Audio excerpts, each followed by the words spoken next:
And so they become truly effective the moment they become a field of awareness or presence rather than a person sitting with the other. In case people don't need, when he says, I have been a frequency holder, some of you may not know or I mentioned it somewhere in a book. The human being have different callings and different destinies in their whatever they do as a person. Frequency holder I call somebody who is not called upon by a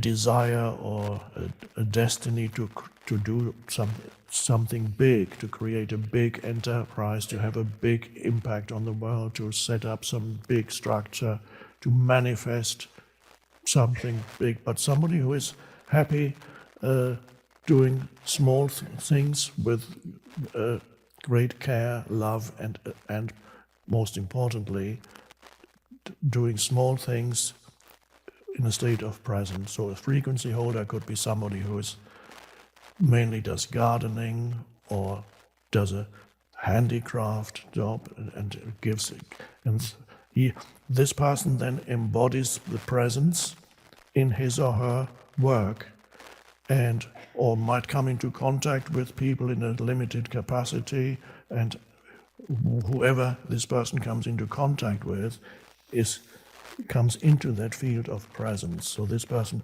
holds the frequency of presence, and these people are very important too. There are a number of you who perhaps could consider themselves to be frequency holders. Frequency holders have a hard time in this world because our civilization is not geared towards giving them an officially recognized place.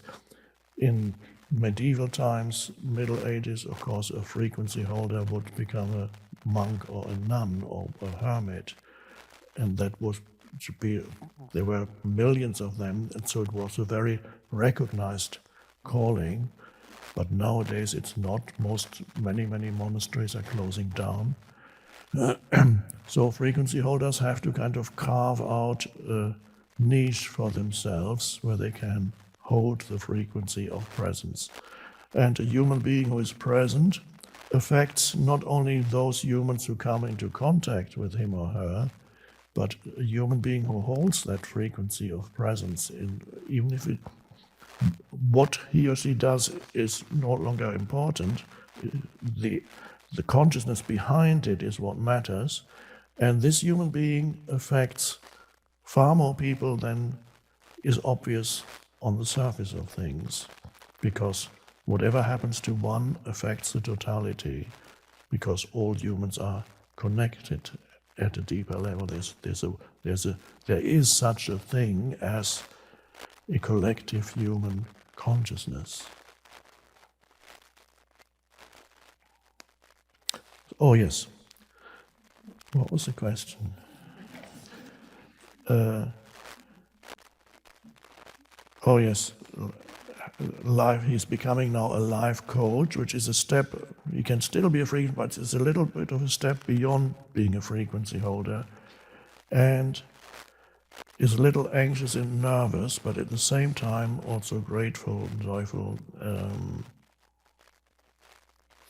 The question often that arises, am I ready for this? Am I ready to help these people who come with problems to me?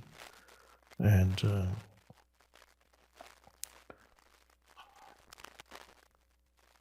if you think you're ready, you probably are not.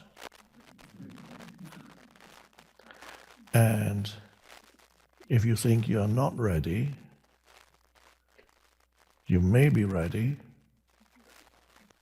if you know how to step out of the way, out of your own way, become an opening, a pure awareness when you sit with someone. I assume you sit. When you sit with someone, you become you give total attention to that person, you become pure awareness. Now you might have learned certain approaches in your training, becoming a counselor or a life coach. You've probably had training, and they there are certain modalities, they vary. There are different modalities of psychotherapy and counseling. So whatever modality you were taught, of course, you will attempt to apply this modality. But if you only have that, you're not going to be very effective. You may have some limited success. And the question, am I ready, if it refers to have I mastered the modality that they taught me, then that's a justifiable question, and you might say, well, I am ready because I know exactly how it works. But the real thing in a situation like that is not the modality that you have learned and you applied, not necessarily saying that you should not use it at all, you can use it, but realizing at the same time what is much more important is what underlies the modality that you use. And this applies even in highly structured and intellectual and mental modalities like psychoanalysis, which is very psychoanalysis. You analyze the part, you take this and this and this and this, and it goes on for years.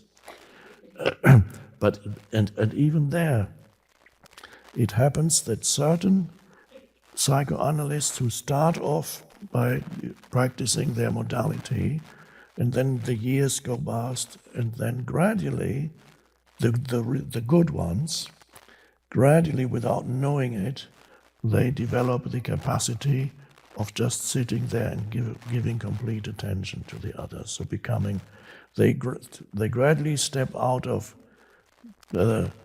being totally identified with the modality, and sometimes they might not even use it anymore.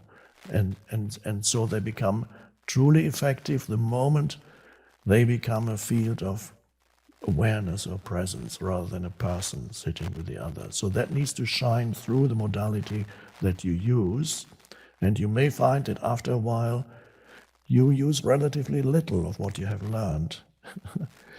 And you realize that you don't have to do it. If you are fully present, the right words will come up. You will ask questions.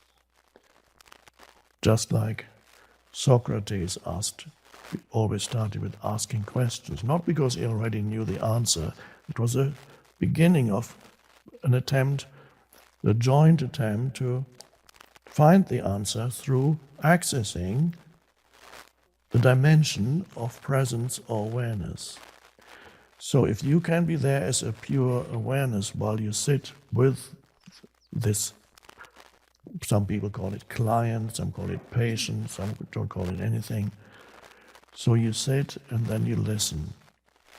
And then you ask a question and then you listen. And then it can happen, if it works, that the other person can join you, even without you actually explicitly stating this. There's no need for that. The other person, without knowing it, joins you in the state of presence, and then you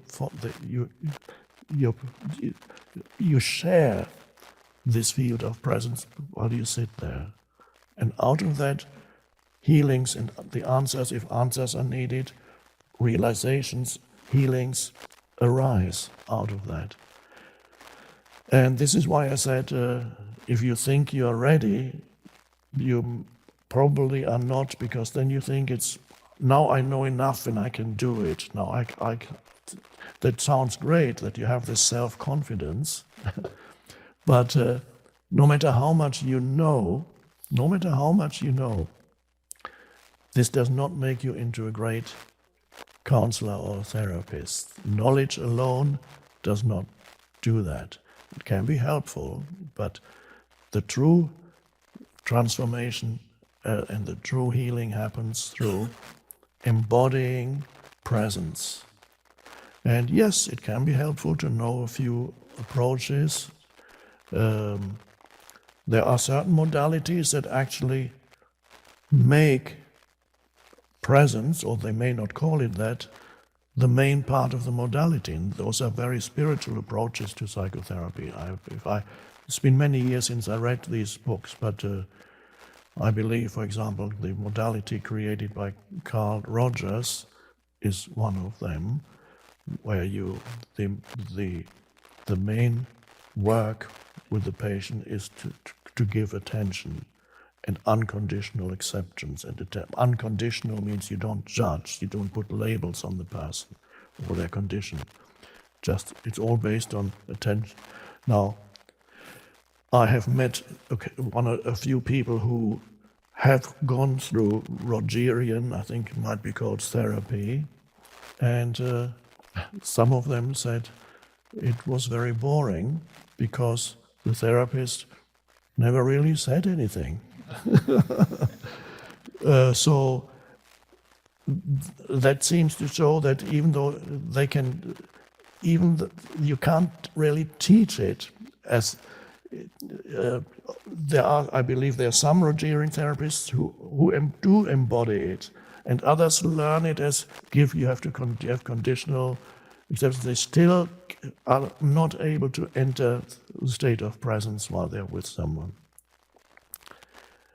And then, of course, the modality, you just listen, okay? And you don't judge, okay? Okay, time is over. When is our next session?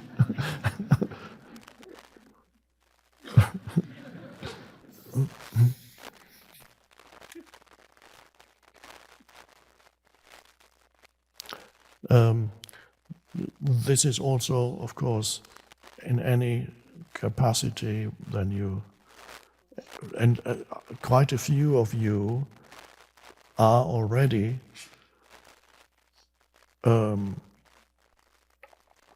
spiritual teachers in your own field, maybe not formally, or in your own field, you're already a spiritual teacher, and many others probably will become spiritual teachers in one form or another. And so it's important that